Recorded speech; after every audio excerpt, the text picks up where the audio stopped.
Imaginem só, um jovem de 19 anos escreveu um documento tão profundo que revolucionou o pensamento protestante por 3 séculos. As resoluções de Jonathan Edwards não são apenas história, são um desafio à nossa modernidade superficial. Eu era a sua ideia de livro que estava vagando por aí em algum lugar e agora você vai materializar como? Colocando título, subtítulo, o assunto do seu livro no link que está aqui abaixo. Eu vou te enviar ele completinho, com 12 capítulos, mais de 100 páginas por apenas R$ 49,90. Clica aqui que eu vou escrever seu livro agora. É fascinante como ele conseguiu capturar algo tão atemporal numa idade em que a maioria está mais preocupada com questões mundanas. E veja bem, Edwards não estava apenas fazendo uma lista de boas intenções. Ele estruturou um sistema completo de autoexame espiritual que, bem, ainda hoje influencia milhões de cristãos ao redor do mundo. Então você está dizendo que essa Resolução 37 é tipo um framework espiritual? Exatamente! É como um GPS espiritual com 3 coordenadas principais: onde fomos negligentes, quais pecados cometemos e onde podemos negar a nós mesmos. E o mais interessante é que ele estabelece 3 níveis temporais de análise. Você quer dizer o exame diário, semanal e anual, não é? Sim? E sabe o que torna isso ainda mais relevante?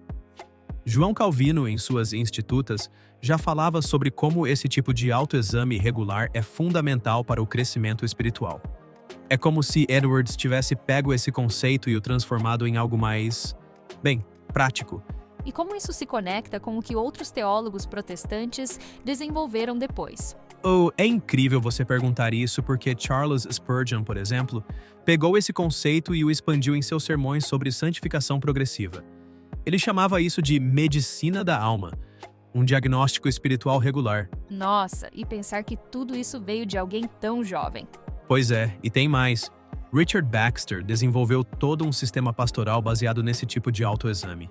Ele argumentava que sem essa prática regular, o crescimento espiritual seria praticamente impossível. Você sabe, isso me faz pensar em como podemos aplicar isso hoje, em plena era digital.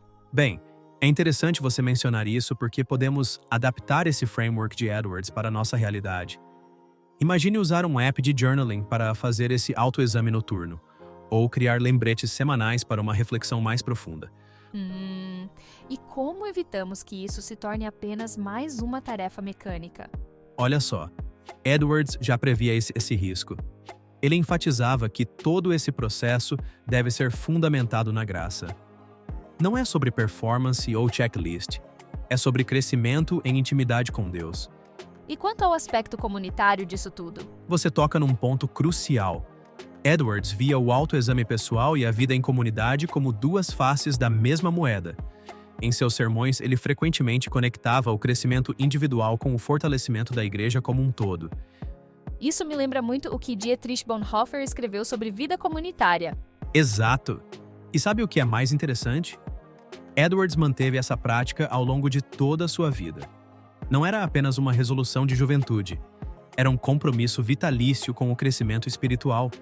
E como podemos começar a implementar isso de forma prática? Bem, sugiro começarmos com pequenos passos. 5 minutos de reflexão antes de dormir, usando as 3 perguntas de Edwards. Depois, gradualmente, podemos expandir para uma revisão semanal mais profunda, talvez aos domingos. Isso realmente parece mais alcançável do que tentar fazer tudo de uma vez. E o mais importante é lembrar que, assim como Edwards enfatizou, dependemos totalmente da graça de Deus nesse processo. Não é sobre perfeição, mas sobre progresso constante. Então, basicamente, estamos falando de uma jornada, não um destino? Precisamente. E como Edwards diria, é uma jornada que nos leva a uma maior apreciação da graça de Deus em Cristo. Cada autoexame deve nos aproximar mais dele, não nos afundar em autocrítica destrutiva. Que mensagem poderosa para encerrarmos. E que possamos todos começar essa prática hoje mesmo, lembrando sempre que a graça de Deus é suficiente para nos sustentar nessa jornada de autoconhecimento e crescimento espiritual.